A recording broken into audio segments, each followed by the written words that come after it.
Hello, thank you for stopping by. My name is Becky and this is Bex Reads, and today is the start of a new themed reading vlog. I'm going to be reading historical romances this week. I don't read historical romances all that often. I did earlier on in my life. I went through a whole phase where that's all I read was historical romances. But now it's pretty much like a selective thing. I'll read one every once in a while, but it is Crystal at Books for Ever After's birthday, and she is hosting the Ever After Readathon, I think that's the name of it, where she is encouraging people to read nothing but historical romances because that is one of her favorite genres. So she created different prompts and a bingo board. So I'm not exactly sure what my bingo board's going to look like. I'm just gonna play it by ear and hopefully I can get a bingo. But one of these spaces was for pirate historical romances, so I have started reading To Pillage a Pirate, To Plunder a Pirate, this. So this is a book that I picked up for free during like one of those stuff your Kindle days or whatnot because I thought it sounded smutty, really. I was expecting this to be like an 80-page smutty pirate kinky novella, and it's not. It is not at all. It is actually over 200 pages, and so far I am about 30% into it. No smut so far, but I am really enjoying this story. We're following this girl named Bella, who she was raped when she was only 13, I think, by her betrothed. And she was very ashamed of that. So she ran away from her very wealthy family and she started working as a barmaid in Tortuga. So this has a very much like Pirates of the Caribbean feels a little bit. So she grows up, 8 years have passed, she's now a beautiful woman, and she wants to get off of this island where she has been this barmaid.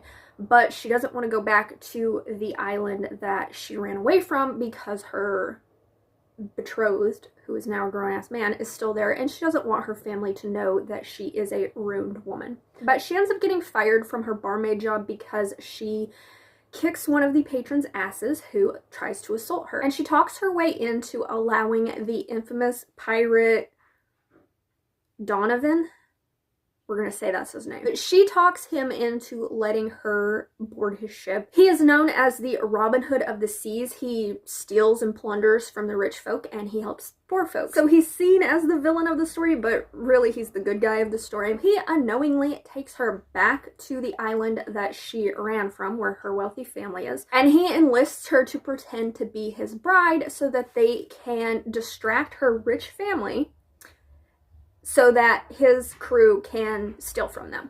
And he doesn't know that she is the long-lost daughter that this family has put up a lot of money for anyone who can bring her back safely. So far, like I said, absolutely no smut, which was a surprise to me, but I am really enjoying this.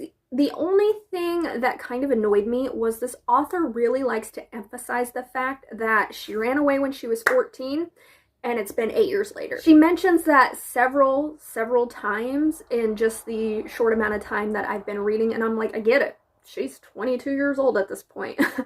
But she likes to reiterate it, which is something that I find mildly annoying. But other than that, I like the characters, I like the chemistry, and I like where the story is going. I will give you an update once I have made progress and or finished this, but I am out to take the dog for a very short walk. He's getting older in his years, and so it's harder for him to do longer walks, but it's a semi-nice day out. It's not raining for once, and I'm gonna go take him for a walk around the block.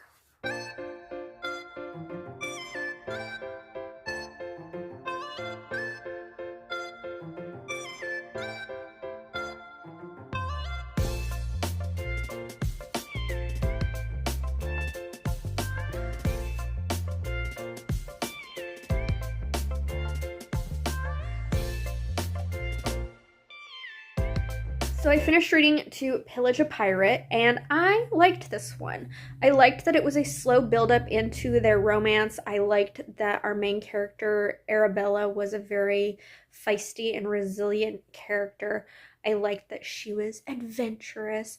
I also really liked our Robin Hood pirate character. He was the, good guy with the bad reputation. simply because he was taking from the rich and giving to the poor. The found family vibes in here were really good as well. I also really liked the sister dynamic because she goes back to her port island that she ran away from, and her sister is now engaged to the man who raped her when she was only 13. And so she comes up with this ruse to convince her parents to let her sister do some exploring before she gets married to try and get her away from this man. I did think the ending of the story felt a little rushed, and the obstacles that got in their way were handled really quickly and really easily. Didn't really have a lot of lasting effects on them. At one point, she gets captured by the Royal Navy, and they're interrogating her, and she ends up getting beaten by them. But this girl bounces back like that. She doesn't seem like she has any trauma from it. Her wounds heal. She doesn't, the next day she's up and about, and the worst thing she has is a headache. And I'm like, damn, you recovered from that really quickly. So while I liked it, I just felt like it could have been extended a little bit more to add a little bit more drama and suspense into them finally getting together. I will say one thing I appreciated about this is that it didn't end in a cliche manner for our main couple. I did look, and I think this has a interconnected story with it, but I wasn't in love with it enough to see where it went. I looked and I read the synopsis, and it doesn't feel like it's a historical romance the same way this is a historical romance. This is a genuine historical romance, whereas the book that follows it, it's almost like a time travel. So I don't know, I don't know how that works. But I wasn't interested enough to continue on with it. I did end up giving this a 4-star, but it's barely a 4-star because there were a lot of elements I loved about it, but there were also a few things that just kind of irked me. So I would recommend it if you're looking for a pirate romance, but it's just not one that I would continue on with, or if I wouldn't reread it or anything like that. But it was pretty good. And for it being a free ebook that I picked up at one point, it was pretty decent. So that marks off my square for pirate romance. I did actually construct a bingo board for myself just so I could have an idea of what to aim for, because I'm not trying to black this out. I know Crystal said that you could use one book for multiple prompts, and I may end up doing that, but I'm going to try and at least hit 3 different prompts. So next up, I am going to listen to an audiobook. No idea what this audiobook is about. All I know is audiobook is a prompt. And I found this one on Everand, and it is a darkly seductive historical romance, whatever the hell that means. Based on a synopsis, it sounds like this woman goes undercover, or she puts on a disguise to enter into a gentleman's club, and there she becomes intrigued by what she sees, apparently. So who knows how kinky this historical will get? I don't know, maybe it will be, who knows? I've never heard of this author. It's just one that I randomly found, and it sounded good. So I am going to start this one. It may work for the dark romance too. I don't know. I guess we'll see, and I will update you once I have made some progress. Okay, so I'm not reading this book. I didn't realize it was such a short audiobook. It was a 2-hour audiobook at 2.5 times speed, and it was narrated by a guy whose voice I could not stand, and it was just a straight up erotica. I don't even know where the romance was coming in this story, because he was just at a sex club and watching people get off, and I didn't know where the romance was going, and I couldn't stand the story, so I DNF'd this thing. But that's okay, because I found another one that I've already read 30 minutes of this, and this is an even shorter audiobook, because I guess this is a novella. It's called Sinfully Ever After. I didn't know it was a novella. But I'm going for it, because it'll click off 2 of the boxes on my bingo board. And 30 minutes in, this also seems like just like a sex book, really. But at least this one like had a build up to some romance. It doesn't have a horrible narration. In this, we're following a female main character whose name I don't know. I don't care at this point. But she was left at the altar. And she can only surmise the reason that she was left at the altar is because she's fat. Not because her, like, betrothed is, like, a douchebag who's been cheating on her the whole time that they've been engaged. She just thinks it's because she's fat. And so she's crying about it when the best man, who has actually always had a thing for her, he tells her that he's always been attracted to her and whatnot, and she's like, prove it. So they're on their way to his flat to probably fuck. And I've only got about 40 more minutes of this audiobook. So I'm not expecting much from this. I'm not. But it'll tick off 2 boxes. It'll get me a bingo. And that's really all I'm here for. Well, I finished that, and like I thought, it was pretty much just a smutty historical novella. I'm gonna give it 3 stars, though. Like, it was fine. It was an average 3-star book. If you're looking for something smutty and historical, I mean, here you go. I did like the fact that the girl knew what she wanted. She was ready to get to it. I did find it funny that they go back to his place to have sex, and he finds out that she's a virgin. And because she's still betrothed to his best friend, he can't take her virginity. And so they do anal. Then we find out that he is actually engaged to somebody too that he doesn't know. He doesn't want to be engaged to or whatnot. And so he can't take her as a wife. He also can't take her as a mistress because she's still betrothed to his best friend and she's a virgin. So this girl has the bright idea. She's like, you know what? I want to be his mistress. And since I can't be his mistress if I'm a virgin, I'm going to deflower myself. So she gets a cucumber and she takes care of it. Oh. And then they fuck some more. This had absolutely no substance other than smut. But you know what? It was it was a fun time. This has given me a bingo, so mission accomplished. I have no idea what I'm going to attempt to read next. Since I do have a bingo, I could just be done, but I really want to, like, try and read as many historicals as I can for this vlog.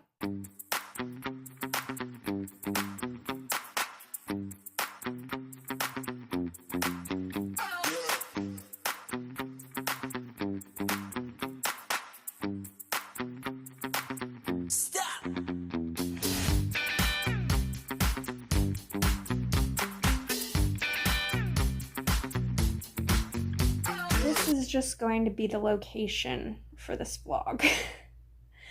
I started what I think will be my final historical romance for this vlog. I am reading The Weaver Takes a Bride.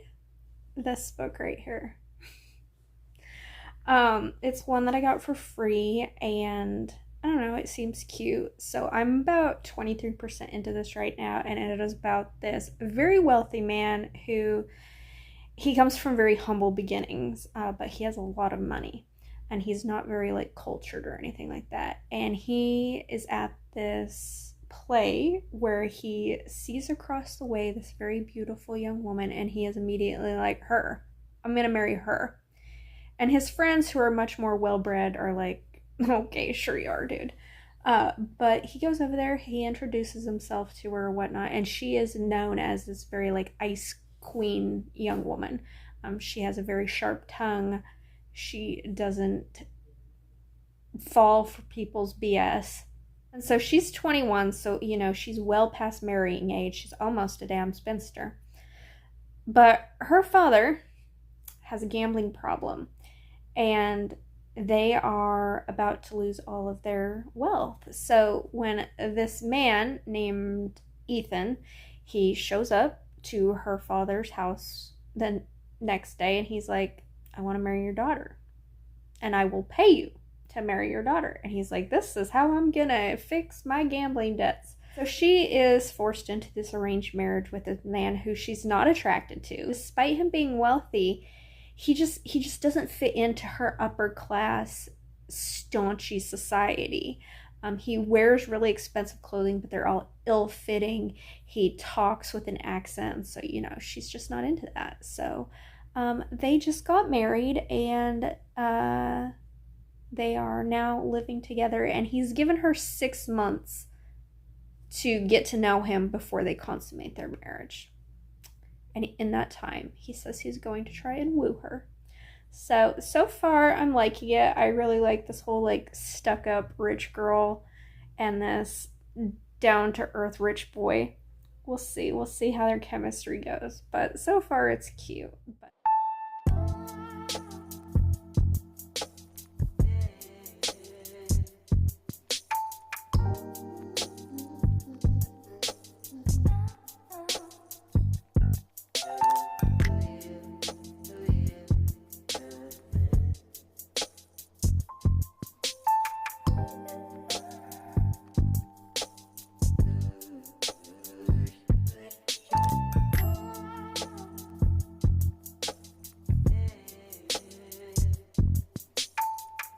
I finished reading this book, and I really liked this. This was such a sweet, absolutely no spice romance, and for it being an arranged marriage, I thought this would be a lot more insta-love than it was. It was insta-love on his part because he pretty much, like, sees her across the room and he's like, I'm gonna marry her. Whereas she is like, I'm just in this marriage because you pretty much paid my father for my hand in marriage. And she grew up as this very spoiled rich girl who got everything she wants. She didn't really think about anyone outside of her circle. And she even tells him when he proposes marriage to her, she's like, this is the life I'm accustomed to living, and you are going to have to keep me in this lifestyle. I'm an expensive woman. And he's like, here's my money. It's a very short story, but he tells her that he'll give her 6 months before they have to consummate their marriage so that she can get to know him and they can build somewhat of a foundation before they take that next level. And, you know, it doesn't end up taking 6 months. But I liked the progression of her character growth because she's always seen men as, like, they're good men if they have wealth and if they, you know, wear the right clothes and they're seen at the right parties and events and stuff like that. And that's the example she's had of a good man until she marries him. And then she gets to see that he didn't grow up with money. He came from a working life background. He still has a working background. He's got people that depend on him for an income, and he's still very much involved with the people's lives that he is an employer for. And so she gets to see how a good man treats other people and how he thinks about other situations other than just going to a fancy party. And they had great banter, they had great chemistry. She was always trying to get a rise out of him, and she just could not do it, and it was irritating her because she is somebody who people, as I think I mentioned previously, people had called her an ice queen because she has this very blunt, very cutting tone to her, and she will tell people exactly what she thinks, whether it hurts their feelings or not. And so she's expecting him to sort of wither under this, and he doesn't. He just does, it doesn't faze him at all.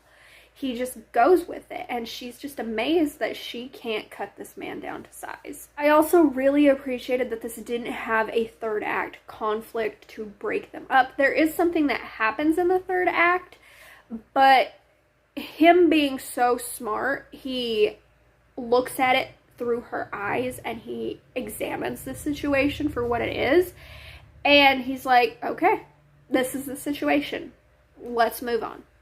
And it's not a big deal to bring drama to their relationship in any way. And this book was just so damn cute. Definitely one that if you are a historical romance reader, you should definitely try this. I did find out that this was the first book in a series though, but I don't think I'm going to continue on with the series because I wasn't aware it was a series before I started reading it. And I wasn't really connected to any of like the side characters that I think the future books have to do with. I was pretty much here for this couple, and I don't think they play like a big role in the aforementioned books. So I think I'm good with reading this as a standalone, and I would definitely recommend it as just like a one-time thing. And as far as my bingo board goes, I was able to get another bingo with this one. It fit the prompt of an indie author, and I also used it for Grumpy Hero. I stretched it a little bit because it's like Grumpy Heroine, so that might be cheating, but you know, who cares? Crystal, I hope you had a great birthday. I hope lots of people shared in your love of historical romance. It gave me a reason to read more historical romance and slip back into the genre for a little bit. It's not one that I'm gonna like pick back up again really quickly, but it was nice to, you know, dip my toe back into the historical romance pond because I've been out of it for a while. But for the most part, I enjoyed the 3 books that I completed on varying levels for varying reasons. So that is it for this vlog. Thank you for watching. Let me know down in the comments what was the last historical romance you read. But if you don't want to comment that but would like to let me know that you made it to the end of this video, could you leave me a pirate flag emoji for pirate romance, I guess. We'll go with that.